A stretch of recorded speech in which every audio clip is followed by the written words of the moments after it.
Morning बच्चों, आज की वीडियो में हम चैप्टर कंटिन्यू करेंगे। हमने कल की वीडियो में चैप्टर 8 स्टार्ट किया था, भारतीय संगीत। अब हम आगे पढ़ने वाले हैं। कल की वीडियो में हमने 2 पैराग्राफ्स कंप्लीट किए थे। ऋतुएं हमने राग पढ़े थे। हमने देखा था कैसे जो नेचर है उसके ध्वनियों से स्वर निकाले गए, उनके ध्वनियों से वाद्य यंत्रों के द्वारा वही साउंड प्रोड्यूस करने की कोशिश करी किन्होंने, मनीषियों ने। आगे पढ़ते हैं। तो कल हमने सामवेद, अथर्ववेद ये सब चीज़ें पढ़ी थी कि जो वेद थे उनमें म्यूज़िक कैसे आया, और उसके बाद हम आगे पढ़ने वाले हैं।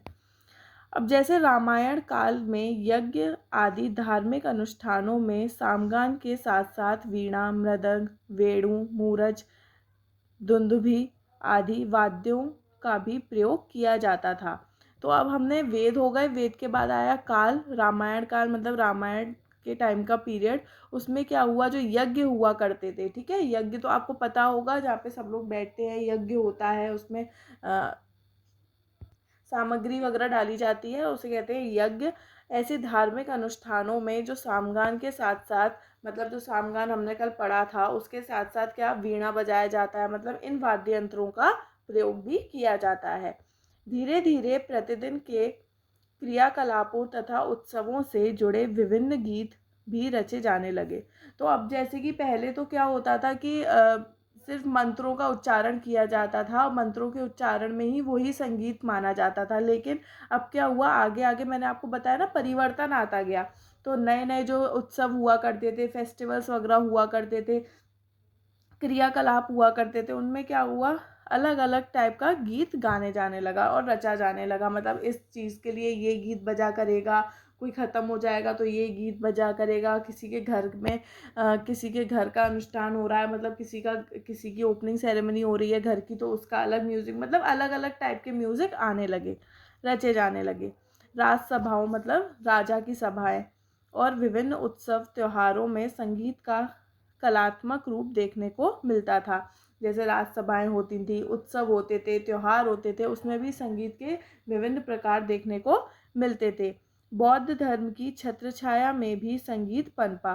तो जब बौद्ध धर्म मतलब बुद्धिज़्म, ठीक है, बौद्ध धर्म की छत्रछाया, जब ये धर्म चल रहा था उस टाइम पे, तो वहाँ पर भी जो म्यूज़िक था वो बहुत पनपा, आगे बढ़ा। बोधिसत्व स्वयं संगीत और नृत्य कला के मर्मज्ञ थे। मतलब इन्हें खुद में ही, जो बौद्ध धर्म के लोग थे, जो बौद्ध धर्म को फॉलो करते थे, उनमें खुद में संगीत और नृत्य कला की बहुत ज़्यादा क्या थी, उन्हें जानकारी थी। अनेक जातक कथाओं में नृत्य, संगीत और वाद्य यंत्रों की चर्चा परोक्ष रूप से मिलती है। तो बहुत ऐसी जातक कथाएं हैं जहाँ पे हमें संगीत, नृत्य की जो कला है, इसे हमें बहुत अच्छे से देखने को मिलती है।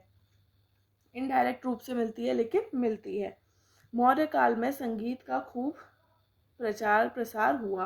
तो अब कौन सा काल आया, मौर्य काल आया, चंद्रगुप्त मौर्य वाला काल आया। तो उसमें क्या हुआ, उसमें भी म्यूज़िक बहुत आगे बढ़ा। संगीत और कला के प्रति गुप्तकालीन राजाओं का विशेष रुझान था। तो संगीत या फिर आप कोई भी कला मान लीजिए, उसमें क्या होता था, जो राजा होते थे उनका भी बहुत रुझान था, मतलब वो भी बहुत ज़्यादा फॉरवर्ड थे और वो संगीत वगैरह को बहुत ज़्यादा महत्व देते थे। क्या देते थे, महत्व देते थे। तत्कालीन सिक्कों पर भी संगीतकारों तथा तत्कालीन मतलब उस समय का टाइम, तत्कालीन सिक्कों, वहाँ पर उस टाइम पे जब जो सिक्के चलते थे उनमें भी संगीतकारों तथा वाद्य यंत्रों को चित्रित किया गया। तो जैसे कि आप अपना नोट देखते हैं आज का, 2000 का, 500 का, तो उसमें जो भी चीज़ें छपी होती हैं, उस ऐसे ही उस टाइम पे जो सिक्के चलते थे उसमें जैसे संगीतकार हुए, वाद्य यंत्र हुए, वो चित्रित किए गए थे उन सिक्कों पर।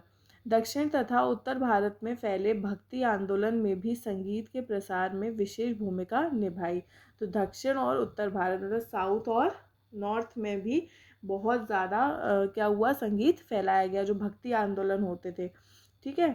भक्त कवियों ने नए नए गीतों की रचना की। तो जो भक्त कवि होते थे उन्होंने भी जो नए नए गीत, मतलब म्यूज़िक आप देख रहे हैं कैसे आगे बढ़ रहा है, नए नए गीतों की रचना की जा रही है, नए नए म्यूज़िक बनाया जा रहा है।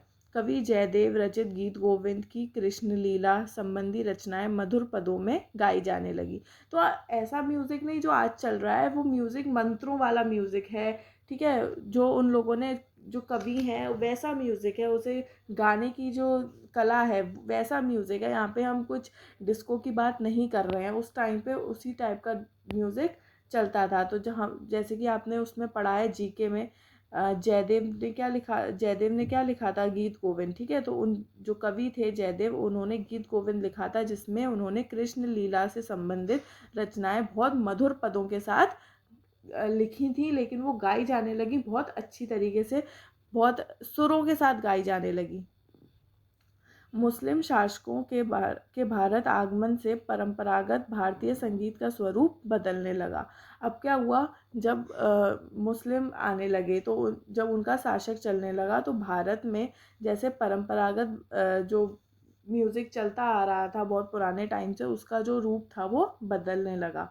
14वीं शताब्दी में के आरंभ में अलाउद्दीन खिलजी, मतलब 14वीं शताब्दी आप समझ रहे हैं, मतलब सेंचुरी, 14th सेंचुरी की बात हो रही है। अभी कौन सी सेंचुरी चल रही है, अभी जैसे कि 21st सेंचुरी चल रही है। एक सेंचुरी जब कंप्लीट होती है 100 साल के बाद, तो आप सोचिए कितने हज़ारों साल पहले की बात हो रही है, 14th सेंचुरी की बात हो रही है, और यहाँ पे हम 21st सेंचुरी में हैं, ठीक है। तो 14th सेंचुरी की बात की जा रही है। तब वहाँ पर अलाउद्दीन खिलजी दक्षिण के अनेक संगीतज्ञों को उत्तर में ले आया। तो 14वीं शताब्दी के आरंभ में जो अलाउद्दीन खिलजी आए थे, मतलब जो मुस्लिम लोग आ गए थे भारत में, वो उन्होंने क्या किया, अलाउद्दीन खिलजी ने दक्षिण भारत के जो म्यूजिशियंस थे, उन्होंने वो उसे कहाँ पर ले आया, उत्तर में ले आया, नॉर्थ में ले आया।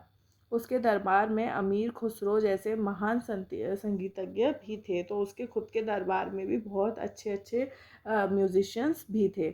उन्होंने भारतीय संगीत में फ़ारस और अरब के संगीत का अद्भुत मेल कर संगीत की अनुपम धुनों, रागों और वाद्यों का आविष्कार किया।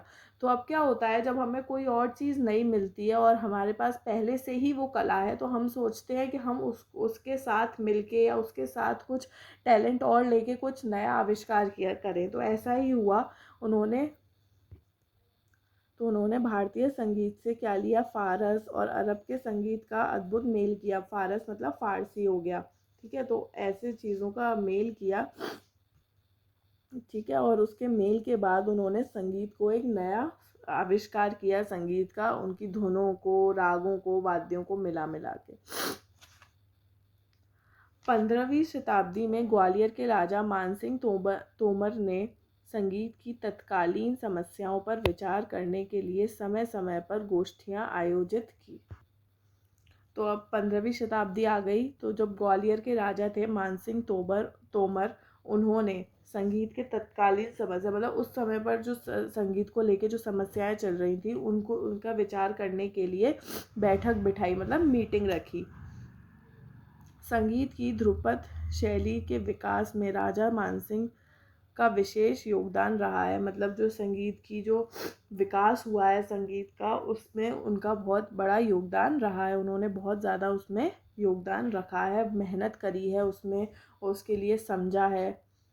उन्होंने मान कौतूहल नामक एक नए राग की रचना करी। उन्होंने, ये नया राग है जिसकी उन्होंने रचना खुद करी थी।